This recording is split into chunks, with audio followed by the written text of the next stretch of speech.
Hello and welcome to episode 100 of The Reset, a mental health podcast without all the bollocks. I'm Sam Delaney. For today's special centenary show, my guest is the rapper, activist, artist and hip-hop pioneer Chuck D. Chuck rose to prominence in the 80s with his band Public Enemy, which he formed in New York with his friend Flavor Flav. They went on to be one of the biggest selling and most influential hip-hop acts of all time, with a string of seminal albums including Yo Bum Rush the Show, Fear of a Black Planet and It Takes a Nation of Millions to Hold Us Back. Chuck's lyrics are fiery and political, and over the past 4 decades he's come to transcend his role as rap artist and become a spokesperson for generations of African Americans. Perhaps the lesser known aspects of his life are that he's a lifelong non-drinker and a trained artist who paints in his spare time. Now, he's released his first fine art book come memoir, Livin Loud, published by Genesis Publishing, a beautiful collection of his illustrations which, together with 13,000 of his written words, give unique and unprecedented insight to his life and career. Chuck has been a hero of mine since I was a teenager and first saw him perform Fight the Power. I always had him down as one of the coolest blokes on the planet. And when I first got sober, I took big inspiration from the fact that Chuck had never been a drinker, but was anything other than boring. Anyway, I was delighted he agreed to join me for this special episode. They say never meet your heroes, but Chuck turned out to be an exception to that rule, living up to all of my expectations. He proved to be funny, compelling and inspirational company. I hope you enjoy listening to our chat. Chuck D, welcome to The Reset. Hello, Sam. Good to be here. This book is marvellous. Who knew that you were such a great artist? But of course, you were an art student, weren't you? Yes, I was an art student, and I like to call myself, sort of like a forming illustrator. So I guess artists will explain, my songwriting and what I do as an illustrator. But I've been doing it all my life. I can paint. I can do graphics, I can do design, but I like to just say that I'm an illustrator and I have Naffic grovels that are on the way and into the marketplace. And I really was turned out all my time that I was on the road performing in my over 100 tours. And one day I heard that Ron Wood of the Rolling Stones sketches out his hotel room before he goes in it. And once I heard that, I was like, something to do with downtime. Yeah, I mean, was downtime difficult for you? Because you've never been the sort of rock star who kind of, goes in for the drinking and hedonism like a lot of people do on the road. Well, I mean, how much of that can you do? I mean, it's like, I'm not going to go to the bar. And I've been in cities over and over and over again. So the minute I knew I could turn my hotel room into an art studio, especially if we got 3 to 4 day rendezvous. It was a perfect use of my time. You can't be home and in the hotel room at the same time. So that's the closest I got to simulating something that I felt that was close to home. And does that help? Is it difficult kind of mentally, emotionally, spiritually being away? Was this like just a sort of a form of like meditation or just grounding you? Yeah, artitation. I think that's something that Genesis also formed the word artitation, because going into yourself, man, I mean, that's pretty much what meditation is about. Can you go in yourself? And I think when my dad passed in 2016, I was looking for more answers other than the religious answers, or he's in a better place. And, I actually did a bout of ayahuasca and had some answers that I knew I already had, What is that, ayahuasca? Well, ayahuasca is actually sort of like a journey, a spiritual journey through the uses of a sacrament, use DMT, and it's almost like you're going to a sacrament, and it's not mushrooms, but it's a natural element of it's really the sacrament of going within yourself, and that was helpful. It was helpful because it kind of like reconnected the art I already had in myself. So it gave me answers that I already had. Yeah. And that was at a time of grief. So, Yes, yeah, and the grief was new and it was immense. I mean, it's like you talk to somebody for 55 years and then you got the silence. So, and art came through. That's all I gotta say, Sam. Art came through. reading about the beautiful thing about this book is that we get it's autobiography as much as it is like art, because there's beautiful words as well as beautiful images in there. And I see a picture of like a very sensitive child who obviously had an artistic soul. One thing that really captured my attention was the fact that when you were quite young, when you were just a child, you used to go for very long walks on your own. Yeah, Sam, it wasn't a young child. I would do that 18, 19, 20. So I was like Oh, kind of like, okay. yeah. Like take a long walk and have a conversation with yourself. Mm, mm. That those were helpful. But I had a blessed childhood. My parents that were totally encouraged by letting me find my own path and just guided me along the way to be independent, but yet still be thinking at the same time, and don't just follow for the sake of following, you know. It's really interesting to read about what you were like when you were younger, because clearly you always had this sort of these inclinations towards art and expression, and you were contemplative, and it's so easy for like young guys especially to just get, want to be distracted, want to be numbed out, whether Yeah. that's through drink or drugs or superficialities of like entertainment or whatever. um what do you put that down to? Is it your parents? Do you think that you had sort of slightly more, you had more of a depth to your worldview? You are who you are. Some of these things you don't know why, but number one, contrary to popular belief, I don't like to talk a lot. I like to be quiet. I like to listen more than talk. But if my calling is to, speak when I'm a spokesperson for people who probably won't be asked to talk, and I have to speak from the vantage point of artistry or where I'm at as a Black man in this world in 2023, an older one as I was when I was younger, then you can't be afraid of the moment to be able to say what you think. And that's where I think the parental encouragement came from. Like, don't be afraid to speak your mind. Don't go out there to crash people and make them feel bad.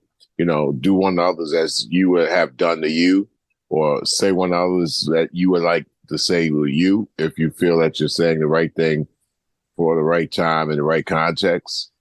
So that's where I come from. So, and I always had some kind of pad and paper next to me. But I didn't write my first bar or poem until I was 20 years old, Sam. So, every year in school, they used to have the art contest and the poetry contest. But I used to win the art contest, so I was like, I defaulted out of the poetry contest. I'm like, I already got one. I'll have to take the poetry contest, and I definitely wasn't good at it. I'll go figure, right? I live in the first 20 years of my life as an illustrator, expressionist, and I get 5 more years of that going through university, and then I end up running my mouth in what I thought with my mouth, as opposed to with my hands and mind. So that was really what it boils down to, Sam. It's like you choose half of life, and the other half of life chooses you. Right. So a lot of times with the illustrations, they form themselves, and I didn't go in there with any intent to other just like put the pen down and see where it goes. I'm in exciting context too. I'm on tour, many people, places, and things. To actually see what I've seen with my eyes and go into my art self and my art realm is actually an easy transition. You just finished doing a concert, and you rocked, 25 to 50,000 fans. You got a lot to take back. I was really interested in how you explain this sort of intersection between your love of sport and your love of music. That was really interesting to me. You know, the fact that you said, you know, you were even influenced by sports commentary. Is there a spiritual side to the role sport plays in your life? Well, I think the thing that struck me is that it simulates at least that in the beginning of any season, everybody has an equal chance. Mm. I mean, not you grow up to find that's not necessarily true. You have people who are like born with advantages or trained to have advantages and stuff like that. But you always say that in sports it's fair and equal, that somebody's going to be able to get a chance to do something. It used to be that way in the arts. It wasn't so cluttered with competition every second, and then malfeasance as far as a laziness in curation. But sports is curated because it has to deal with the end result every contest. Usually, art could wait. You know. Does it help you personally as well in terms of relaxing, switching off, you know, de-stressing? Yeah, but the art is a unbelievable advantage that I have. Somebody once told me art, you know, is in everybody, but it's difficult to get art out of everybody. Mm. Everybody has art in them, but getting art out of them is the test and the task. And would your advice be to like young people to try and, whether it comes to you naturally or instinctively or not, to try to do something artistic or expressive, because just for your own sake? Well, how young is young, Sam? So, I mean, 52 is young to me. Yeah. So, yeah. I mean, you want people to also have a knowledge of self or who they are. You know what I'm saying? Mm. And when you know who you are, then everything else is a simple step on down. Am I right in thinking, I touched on it earlier, that you've never been a drinker? No, I don't drink. You don't drink? You've never drunk? No, I mean, it's a combination that kind of led up to it. Although, I mean, my dad never drank and my mom never smoked. Mm.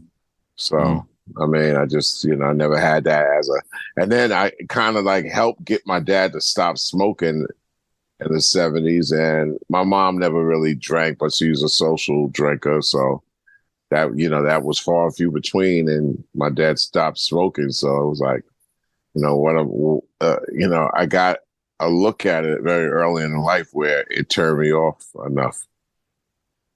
That's really interesting. I have to tell you on personal note, like I don't drink, but I've, you know, I gave up drinking 8 years ago, and a role model for me was you, because what I decided to do was people need role models. And if you've grown up being inspired by great artists, a lot of them tend to have reputations for being hedonistic. So I Googled, you know, artists who don't drink, and I saw your name on the list, and I've always been a huge fan. And I thought, well, people often associate drinking or hedonism with being cool, with being tough, with being exciting, with being, you know, charismatic.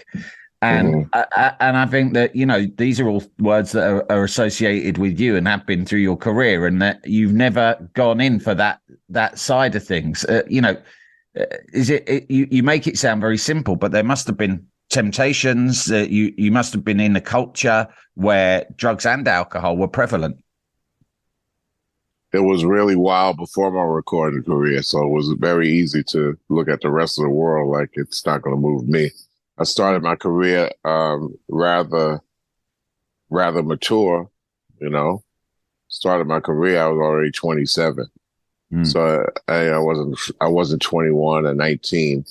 But when I was 21 and 19 and 22, we were running some of the, you know, clubs where cats were freebasing in the back, you know what I'm saying? So yeah, I was a designated driver. I wanted to be a half-ass athlete, you know. Wasn't a good athlete, but I always felt like if I do any drugs or alcohol, it's going to make me worse than terrible. You know what I'm saying? I already was terrible. Yeah. So it's like, don't do that.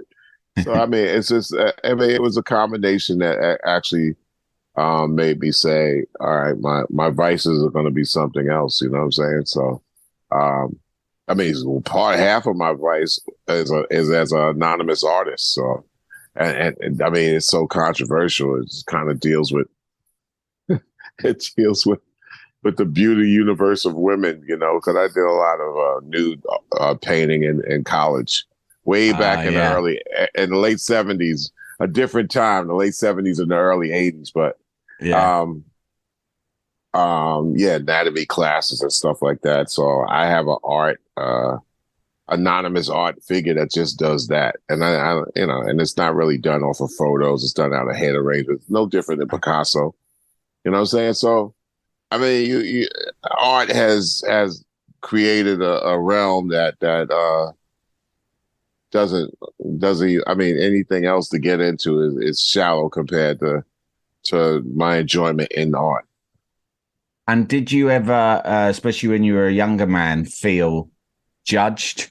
If you were the so-called designated driver, did you ever feel pressures or judgments culturally for being the guy who didn't indulge? No, I was very as a my parents would say, as 14 years old, I would be like, when I got tired of my friends, I'd just walk home and leave them. Cool. I had more fun with myself than I had with friends at time. And so I mean, and I had license to hang out. I was the oldest out of three. My brother and sister always wanted to hang out, and I'd be like, "Yeah, I hung out, and I'm back at the crib at 10. Take myself to bed." You know what I'm saying? So I don't know. I was a weirdo, and I enjoyed being a weirdo. I love that. That's so Yeah, inspirational. I really enjoyed being a weird kid. Yeah, that's absolutely Uh, brilliant. and I and I Um, and I and I had credit from my parents for being so independent minded that they were kind of stunned, because they never really forced me to do anything. I went to a high school that I wanted to go to. I went to a college that I wanted to go to. I had jobs that I wanted to have. They never really forced me into anything, but they were there in case I slipped up, and they would simply like look at me. Well, isn't this what you wanted? so, and so they wouldn't have to, never had to chastise me. I would be hard on myself. So, I think I was lucky to have a sense of myself, and I think bringing it full circle, Sam, it's like having the art also gave me a world I can realm in and govern. You know what I'm saying? I could be in my own world. I was I'll be in fifth grade and the teacher's complaining I'm scribbling while I'm listening. My mom came up to the school and says, well, if he's scribbling and still passing the test and listening, that's a good thing, isn't it? yeah. And, so it was like that type of thing that was encouraging, where it could have went the other way. Your parents sound absolutely incredible, like a real privilege to have had them. And I suppose in many ways you've passed that on through your art to the rest of the world, the things that they taught you. So, Yeah, it's incredible. they were flawless. They were, and like, I mean, they wasn't like, my mom is still here at Yeah. 84, and she's getting ready to have a hip operation in July because she's debilitated by rheumatoid arthritis. But Right. so we help her move around and put her to bed, bring my brother and my sister when I'm down there in Atlanta. And but they was both really seriously, as they say, like you heard the slang word when somebody's 100, like 100%. Yeah, Yeah. they would say my parents were 1,000. So the closing point on that note is like I couldn't be fake. I couldn't be fake, yeah. bro. Yeah, Sam. It's like they could smell fake a mile away. So if I Yeah. came in the crib on some other tip, trying to be something I wasn't, that would be totally an embarrassment because they would expose it. Like, what are you doing? Yeah. Legends. What about? I wanted to talk to you about anger. You sound like such a relaxed and cool guy, and and you always come across that way in interviews. But of course, so much of your art even your illustrations in the book, they're very beautiful, and they're often just celebrating heroes and people who have inspired you. But at the same time, there's an intensity to it, like there is to your music too. There is an anger and a frustration behind a lot of your art. Do you need that? And does that still exist inside of you as much as it did when you were starting out? Well, I think from 2016 up to 2019, I had to get my style back that I had from 0 to 25. And when I actually did my ayahuasca journey, I did it twice. Yeah. To try to figure out what my father's spirit was. My second time I did it with a community a year later in 2018. And I sat with the community and I told my Pilates coach at the time, who was actually in the community, give me a ream of paper since it was at our house. She gave me a ream of paper and I drew 80 illustrations in 4 hours. Wow. Now, that's a whole nother story. And I drew 80 illustrations in 4 hours. And the thing that tripped out and made it different is that my hands were going nonstop. And I would do these illustrations from the energy outward, forming the contour outline, as opposed to going and doing an outline and working in, which is usually the path of a lot of artists and myself and whatever. But this was so weird because I was drawing situations from its energy. Like if I drew a can, I would draw it from its energy and it would form the outline of the can. So it was actually in reverse. But it's also a part of a style that I happen to have, but I even happen to keep. So when I actually do illustrations, it has its style that's really sort of like electric. It has an electric bend to it. Yeah. So it's working from an energy standpoint. And the point I'm trying to make is that what I had learned is to hold on to the area of imperfection as opposed to going into perfection. Like, early on, I guess when people want to show they could draw, they try to reenact a photo or a real figure and its exactness. And that's realism. And then Impressionism was a rebellion against, the oncoming photographer. So you see Manet and Picasso and those guys, really seriously rebel against the perfection of the line.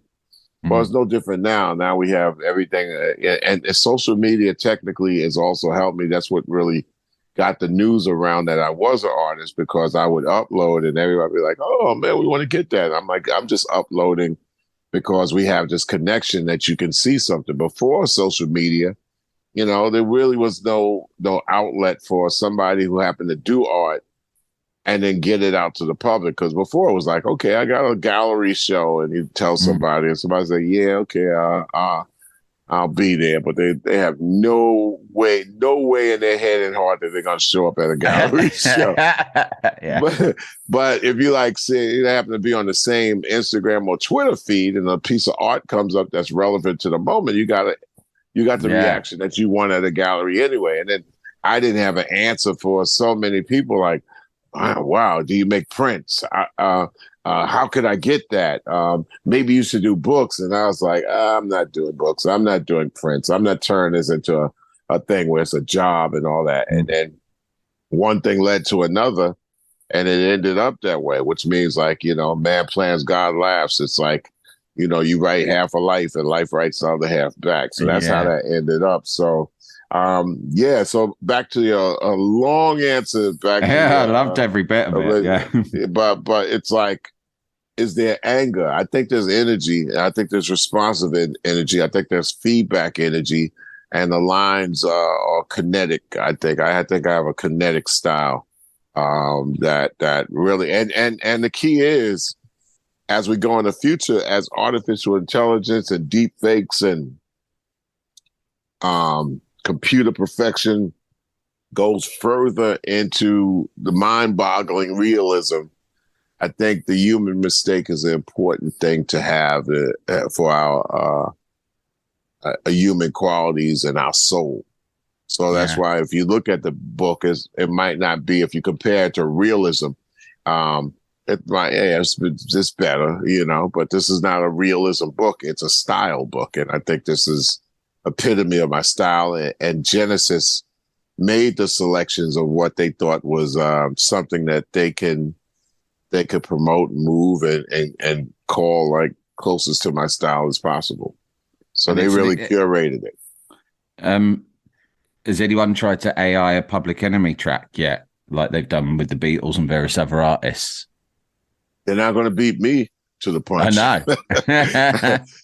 I'm the first person that's going to dance with it, man. I think it's a wonderful thing to dance with. You can't, I mean, it's like sampling, Sam. You can't get lazy with sampling. I mean, as the Bomb Squad, we stitched a lot of things together that was deemed impossible. Yeah. But then people start sampling, and some of them got even more ingenious, and a lot of them got lazier than hell.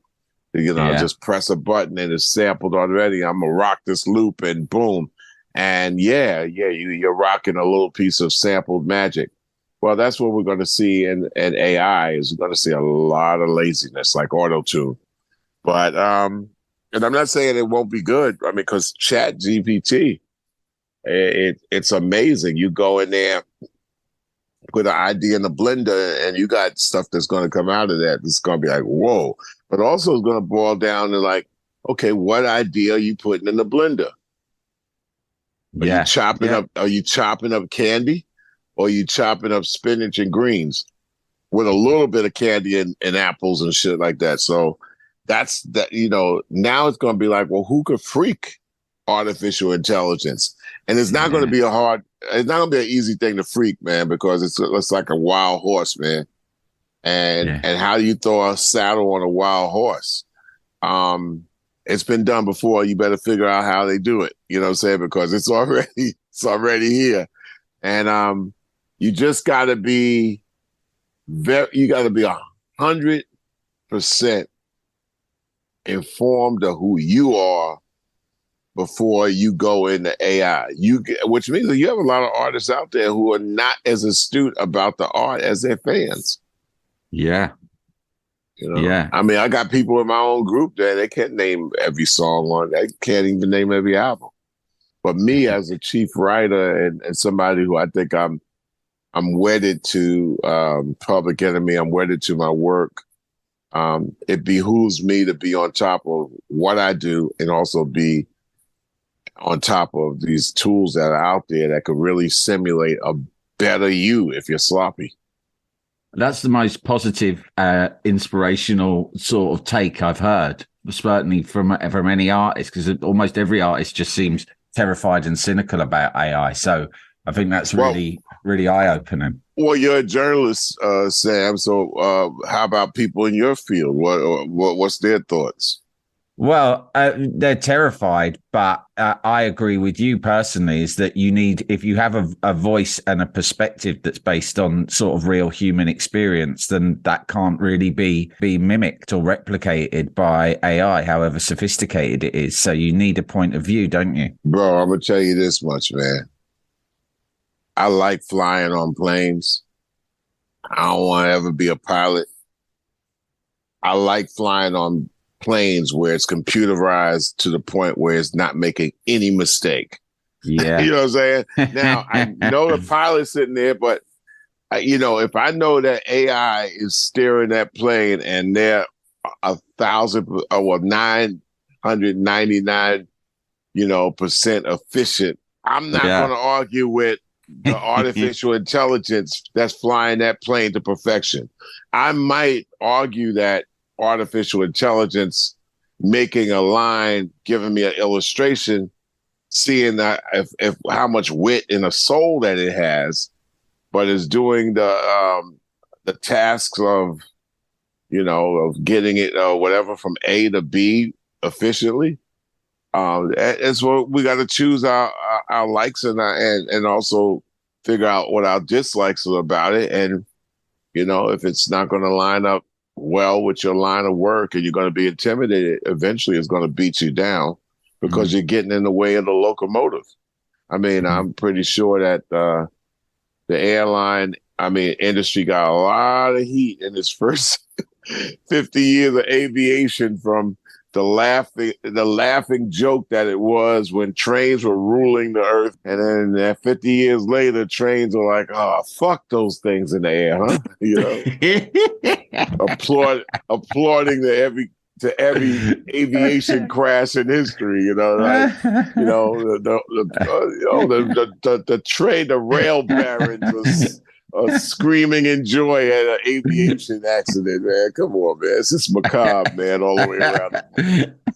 So, hey, man. People are like, oh, man, how do you do that shit? Well, every second I'm doing some doodling, but my doodling is actually something. You know what I'm saying? It's like my doodling is actually a quality. So, but I'm doodling anyway. It's like, what the fuck else am I doing with my hands, Well, some people smoke cigarettes, don't they? Yeah. People smoke cigarettes or they take a drink and stuff like that. So it's all about filling your time up. This is like I'm gonna do some shit, and if I'm not gonna smoke, I'm not gonna drink. And they go, "Well, yeah, we write songs." I'm like, "Yeah, but yeah." Like tonight, I was writing 3 songs for Flav, and it's not like you intently go in to write something that's a hit. You just write song. But tonight we came up with me and my engineer with 50% of a hit, 50% chance of having a hit record with Flav. Tonight you did that. Tonight. Wow. I've been writing and toying it out, and sketching it out. And he's going to start the Public Enemy project for 2024, but it's got to start from him. You know what I'm saying? It's got a rendezvous to a 911 joke period where he goes around, he works it, he goes around, performs it. It's going to be pretty much, and I went in there to do 3 solid songs for him and submit them. And you don't make hits. A hit tells you.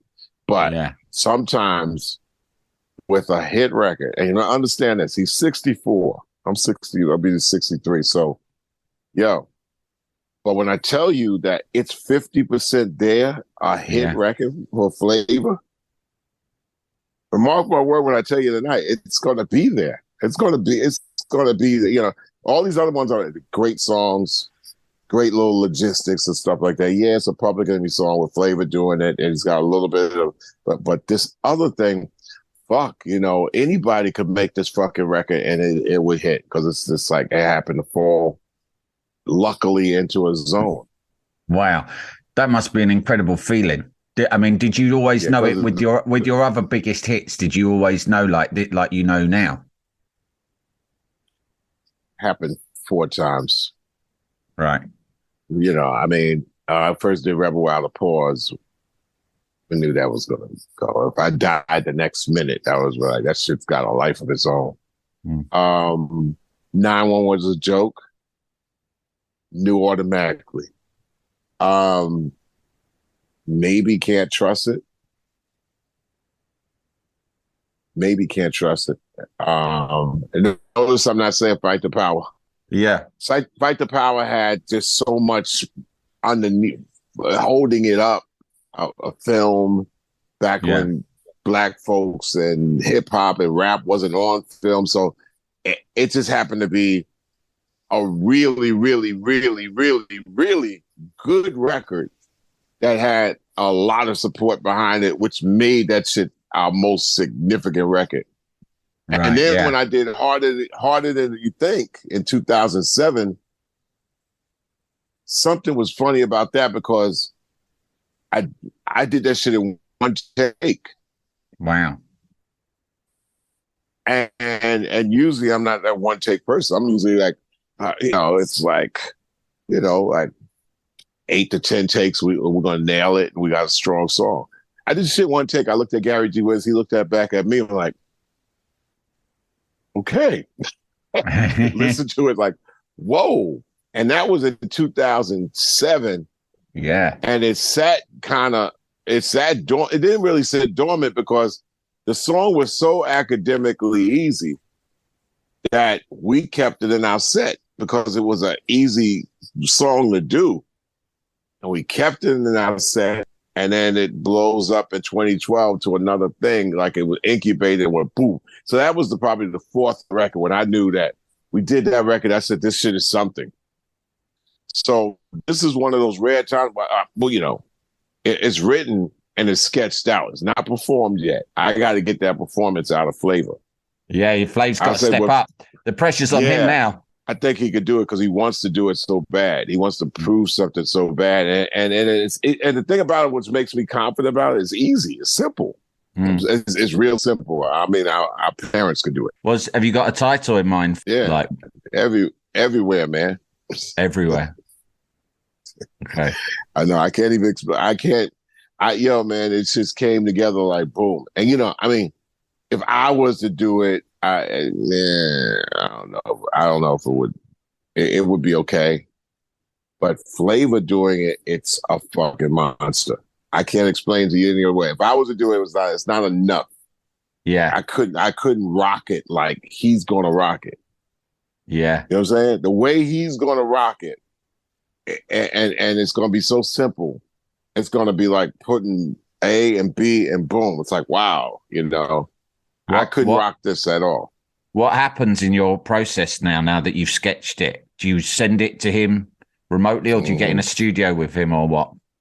No. See, this is a misnomer about a lot of this. The people are, you're in the studio. Studio's the worst place to hash out songs. Right. It's like the worst place because you can go in 9 different wrong directions, man. It's like you that's not the place to write the song, and that's not the place to try to figure out the idea.